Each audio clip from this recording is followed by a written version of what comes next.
बिस्मिल्लाहिर्रहमानिर्रहीम। अस्सलाम वालेकुम दोस्तों। CST EV से मैं हूं साद और आज आपकी खिदमत में हम एक नए प्रोजेक्ट के साथ हाज़िर हैं। इस प्रोजेक्ट में हमने एक तेज़ रफ्तार के रिक्शे को, जो कि 200 सीसी था और 3 सीटर था, उसको हमने फुल इलेक्ट्रिक में कन्वर्ट किया है। तो ये रिक्शा था जिसे हमने कन्वर्ट किया। इस सीट के नीचे हमने बैटरी रखी थी और पिछला जो इसका एक्सल है उसको हमने निकाल कर तो डिफरेंशियल वाला एक्सल हमने बनवाया और उसमें हमने मोटर को फिट किया।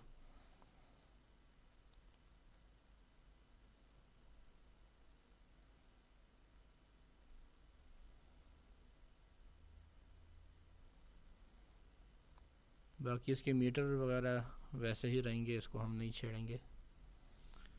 हमारी कोशिश थी इस प्रोजेक्ट में कि कम से कम मॉडिफिकेशन हम करें रिक्शे में, ताकि हमें वापस पेट्रोल या CNG पर अगर कन्वर्ट करना पड़े तो हम इसको आसानी से कर सकें।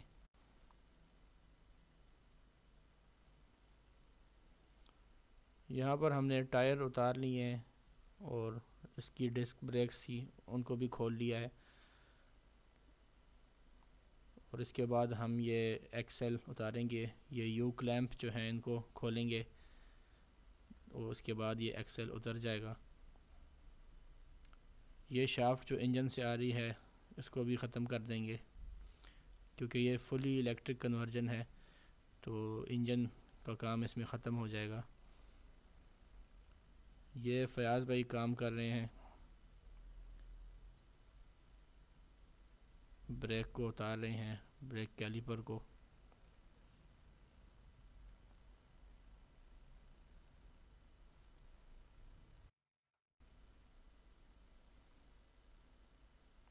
ये पूरा एक्सल चेंज होगा।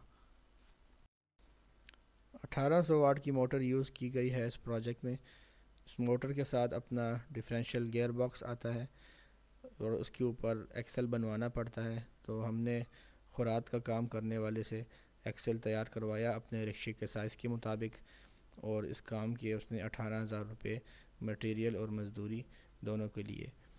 एक्सल जब तैयार हो गया तो वो इस तरह का दिख रहा था और इसकी हमने टेस्टिंग की बैटरी के साथ लगाकर। ये बैटरी हम पिछली वीडियो में दिखा चुके हैं ये कैसे तैयार होती है। 7.8 एम्पेयर तक करंट ये यूज़ कर रही थी क्योंकि इसके ऊपर लोड नहीं था। अब ये डिफरेंशियल एक्सल जो है पूरा फिट हो चुका है रिक्शे में यू क्लैम्प्स की मदद से।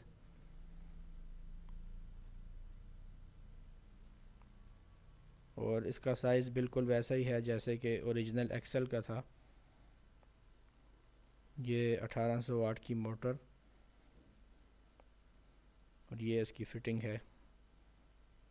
ये हर रिक्शे का साइज़ मुख्तलिफ होता है तो आपने अपने रिक्शे के साइज़ के मुताबिक ही बनवाना है।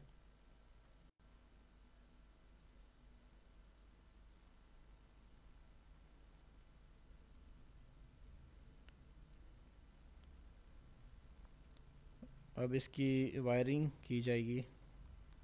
ये सुराख हमने बनाया है इसके लिए ताकि इसमें से वायर पास करें, मोटर की वायर, और ऊपर कंट्रोलर के साथ इसके कनेक्शन किए जा सकें।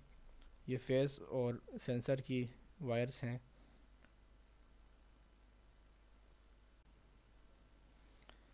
यहाँ से वायर पास की गई है और ऊपर इसका कंट्रोलर रखा जाएगा। वैसे रिकमेंडेड ये है कि कंट्रोलर को हवादार जगह पर रखा जाए, लेकिन ये क्योंकि हम एक्सपेरिमेंटल बेसिस पे कर रहे थे तो फ़िलहाल हमने कंट्रोलर को अंदर की साइड ही रखा। और यहाँ पर इसके कनेक्शन हो रहे हैं तीनों फेजेस के और बैटरी के। और ये जंक्शन बॉक्स इस काम को बहुत आसान बना देता है। ये येलो कलर का जो आपको नज़र आ रहा है जिसके अंदर 5 नट्स हैं, स्क्रूज़ और नट्स, ये जंक्शन बॉक्स है। यहाँ पर कनेक्शन कंप्लीट हो चुके हैं। बैटरी का ब्रेकर हमने ऑफ़ किया और हमने XT90 कनेक्टर्स की मदद से कंट्रोलर को पावर दी। ब्रेकर हम ऑन करेंगे तो सिस्टम पावर अप हो जाएगा। ये आप लाइट की ब्लिंकिंग से अंदाज़ा लगा सकते हैं कि कंट्रोलर ऑन हो गया है और प्रॉपरली काम कर रहा है। ये इसकी फ़र्स्ट टेस्टिंग है। थ्रॉटल को हम घुमा रहे हैं और उससे पहिया घूम रहा है। ये चेक करें, बहुत अच्छे आरपीएम हमें मिल रहे हैं, लेकिन फ़िलहाल इसके ऊपर लोड नहीं है, तो इसलिए ये आरपीएम बहुत हमें अच्छे मिल रहे हैं इसके।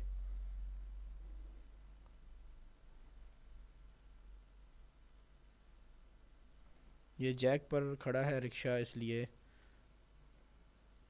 हवा में फ्रीली घूम रहा है टायर। अब इसकी फ़र्स्ट रोड टेस्टिंग की जाएगी। पहली दफ़ा हम इसको चलाएंगे, इसी थोड़ी सी जगह के अंदर चलाकर हम इसको चेक करेंगे कि अगर इसमें कोई इशू है तो वो पता चल जाए। धक्का लगाकर इसको गेट तक लेकर जाएंगे और वहाँ से इसको चला कर लाएंगे। तो ये अब इलेक्ट्रिक में फ़र्स्ट इसकी ड्राइव है और बड़ा स्मूथली ये चल रहा है, अच्छे तरीके से ये काम कर रहा है।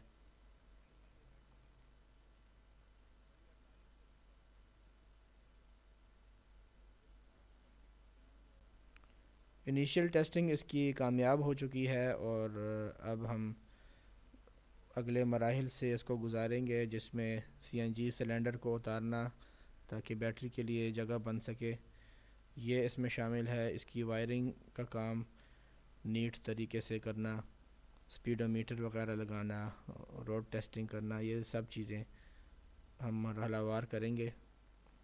ये हमने थ्रॉटल इसको लगाया है इलेक्ट्रिक थ्रॉटल, ब्रेक लीवर्स भी हैं इसके अंदर, लाइटों का भी ऑप्शन है और इशारों का भी है और हॉर्न का बटन भी इसके अंदर है।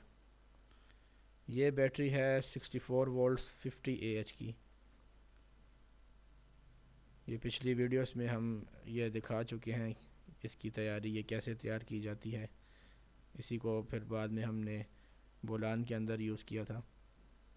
ये बैटरी हमने रख दी है सीट के नीचे जहाँ पे सीएनजी सिलेंडर था, अब उसकी जगह बैटरी आ चुकी है। ये एक स्पीडोमीटर है इलेक्ट्रिक गाड़ियों, इलेक्ट्रिक बाइक्स, रिक्शा वगैरह के लिए, और ये साथ में एक टॉमसन का ब्रेकर अच्छी क्वालिटी का वो यूज़ करेंगे। ये वायरिंग फ़िलहाल तो हमने टेम्परेरी की है, बाद में हम इस पाइप के अंदर वायरिंग डालकर तो प्रॉपर तरीके से इसको कर लेंगे। ये अब इसकी रोड की टेस्टिंग हो रही है। लोड आप देख सकते हैं, 5 बंदों का लोड है इसके ऊपर और स्पीड लेकिन हमें कम मिल रही थी क्योंकि इसमें फ़िलहाल जो है स्पीड का स्विच इनेबल नहीं था। 3 स्पीड मोड जो है वो हम यूज़ नहीं कर रहे थे। इसका जो मीटर हमने लगाया है उसमें एरर है, तो असल स्पीड जो है हम जीपीएस के ऊपर चेक करेंगे। मीटर इसका जो है ज़्यादा स्पीड बता रहा है, इसलिए जब भी कोई इलेक्ट्रिक गाड़ी की वीडियो हो तो उसमें हम गाड़ी का अपना मीटर उसे कंसिडर नहीं करेंगे, हम जीपीएस को कंसिडर करेंगे। इन मीटरों में अक्सर एरर होता है और ये स्पीड ज़्यादा बताते हैं। अब देख सकते हैं 26 तक हमें स्पीड मिल रही थी, ये अभी था 64 वोल्ट्स के ऊपर। लेकिन क्योंकि स्पीड हमने ये डिफ़ॉल्ट जो है इसकी मीडियम स्पीड होती है कंट्रोलर की, तो इसलिए हमें स्पीड कम मिल रही थी। 60 एम्पेयर तक इसका करंट है, क्योंकि ये कंट्रोलर 60 एम्पेयर का है। लेकिन अगर आप 60 को 64 से मल्टीप्लाई करेंगे तो ये तकरीबन 3600 वाट्स बनते हैं, लेकिन मोटर 1800 वाट की है, तो उसका मतलब है कि ये ओवरलोड रह रही है मोटर जो है, और कंट्रोलर भी काफ़ी हीट अप हो रहा था। ये जो वायर्स हैं ये इनमें हीट का मसला नहीं था। मोटर का करंट यूजेज काफ़ी ज़्यादा था और इसमें फ्रिक्शन थी, तो वो हमें पता चला कि गियर ऑयल इसमें डालना है। गियर ऑयल हमने नहीं डाला हुआ था, तो ये कैस्ट्रल का GL4 गियर ऑयल हमने इसमें डलवाया। यहाँ पर आप देख सकते हैं ये साहिब इसमें गियर में गियर ऑयल डाल रहे हैं। जो हमारा गियर बॉक्स है डिफरेंशियल, इसमें गियर ऑयल के लिए जगह बनी होती है, ये इसमें ऑयल डाला जा रहा है।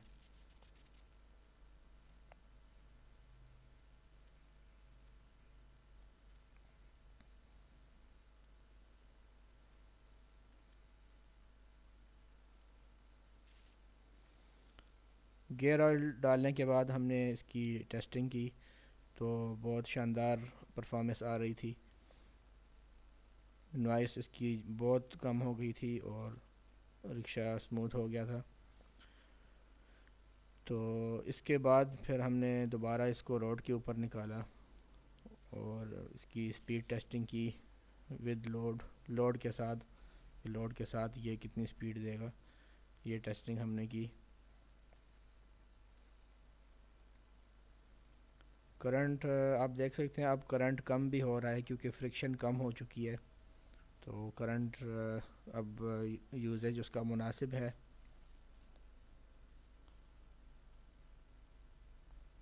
अब ये गियर ऑयल के डालने के बाद की टेस्टिंग है।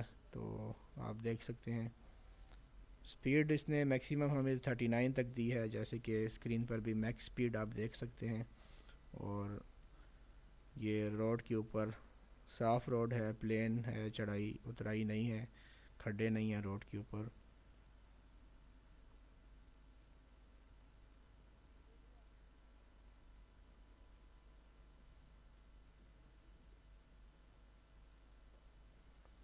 ये बस इसकी मैक्सिमम परफॉर्मेंस जो थी 39 तक ही हमें हासिल हुई थी इस मोटर के साथ।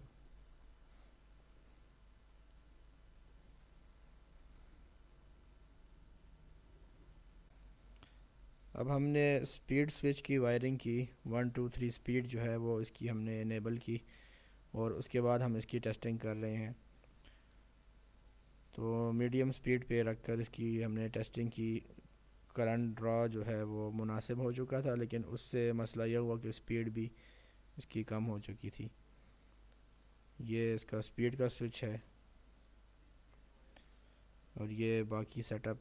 और इसके ऊपर क्लैम्प मीटर लगा हुआ है। 30 एम्पेयर तक करंट यूज़ हो रहा है। जब रिक्शा एक्सेलरेट कर चुका होता है उस वक्त करंट कम हो जाता है, लेकिन करंट के कम करने से स्पीड भी हमें प्रॉपर नहीं मिल रही थी। तो ये एक मसला इस प्रोजेक्ट में यह था कि करंट का यूजेज काफ़ी ज़्यादा था। बाकी भी मसले थे वो मैं वीडियो में आगे चल के आपको बताऊंगा।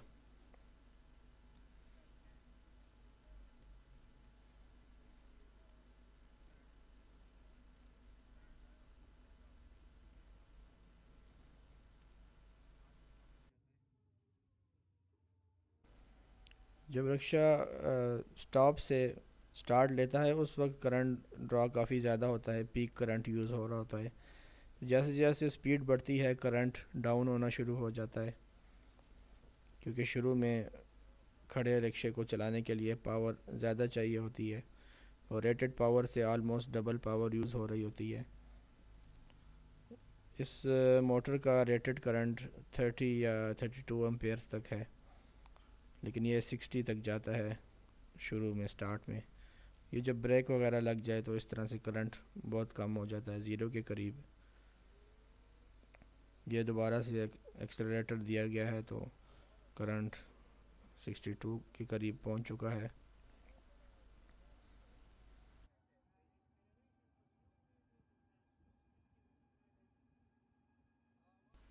करंट आप देख सकते हैं कितना ज़्यादा रह रहा है, जिसकी वजह से मोटर में हीटिंग के इश्यूज़ पैदा हो गए थे। बहुत ज़्यादा हीट जनरेट हो रही थी, उसकी वजह से एक तो माइलेज भी कम मिलती है क्योंकि एनर्जी ज़ाया हो रही होती है। दूसरा यह कि वो मोटर इतनी ज़्यादा गर्म हो रही थी कि हाथ को जला रही थी। तो हमने डिसाइड किया कि इसको 48 वोल्ट पर चलाते हैं। इसको 48 वोल्ट पर चलाने के लिए बैटरी में से हमने 5 5 सेल्स दोनों स्ट्रिंग्स में से कम किए हैं। अब ये 15 15 सेल हैं। 3.2 से आप मल्टीप्लाई करें 15 को तो 48 वोल्ट्स आते हैं। ये बैटरी अब 48 वोल्ट पर चेंज हो चुकी है।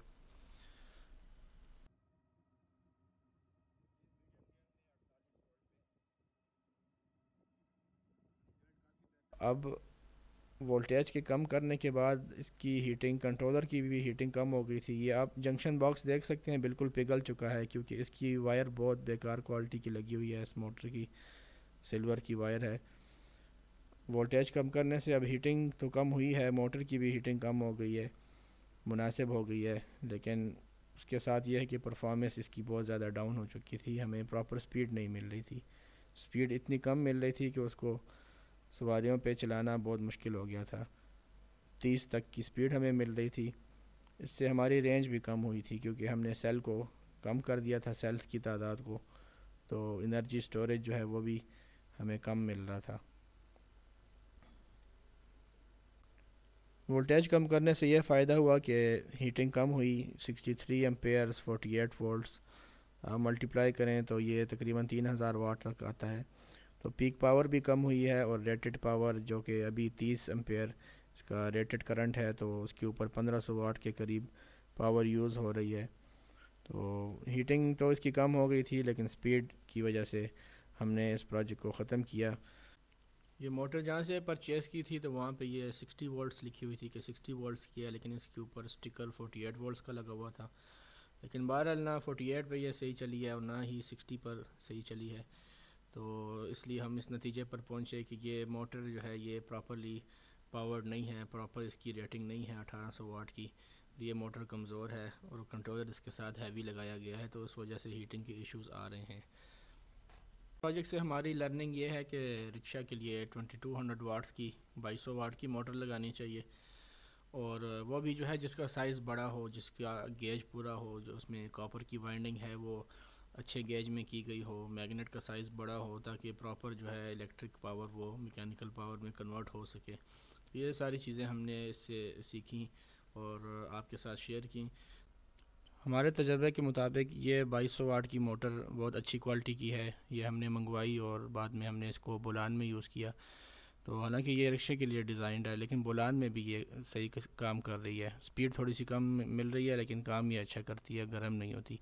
इसका कंट्रोलर भी अच्छी क्वालिटी का है और इसके साथ हाइब्रिड गियर आता है, तो अगर आपने रिक्शे को हाइब्रिड करना है तो ये उसमें भी काम कर जाएगी।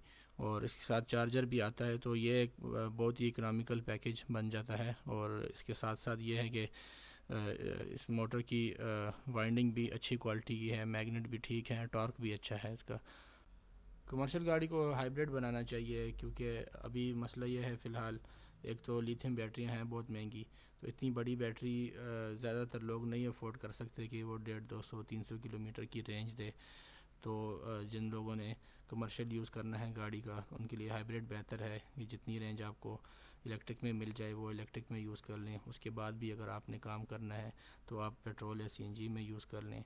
दूसरा मसला चार्जिंग इंफ्रास्ट्रक्चर का है। पाकिस्तान में चार्जिंग स्टेशंस अभी नहीं हैं फ़िलहाल, तो इसलिए इस स्टेज पर हाइब्रिड को तरजीह देनी चाहिए। तो ये किट आपके हाइब्रिड के मसले को हल कर देगी। बहुत अच्छी किट है, हमने यूज़ की है और हम रिकमेंड करते हैं, रिक्शा के लिए अच्छी है। बाकी गाड़ी वगैरह को ना लगाई जाए तो बेहतर है, क्योंकि यह रिक्शा के लिए डिज़ाइंड है, स्पीड कम मिलेगी गाड़ी के अंदर। तो आप भी अगर अपनी कोई गाड़ी रिक्शा वगैरह कन्वर्ट करवाना चाहते हैं फुल इलेक्ट्रिक पे या हाइब्रिड पे, तो दिए गए नंबर पर रब्ता करें। और अगर रब्ता नहीं हो रहा तो आप व्हाट्सएप के ऊपर वॉइस छोड़ दें, क्योंकि बहुत ज़्यादा कॉल्स आती हैं, हमारे लिए पॉसिबल नहीं होता कि हर एक को रिस्पॉन्ड करें। तो व्हाट्सएप के ऊपर आपको बर वक्त रिप्लाई मिल जाएगा। वीडियो देखने के लिए शुक्रिया। अल्लाह हाफिज़।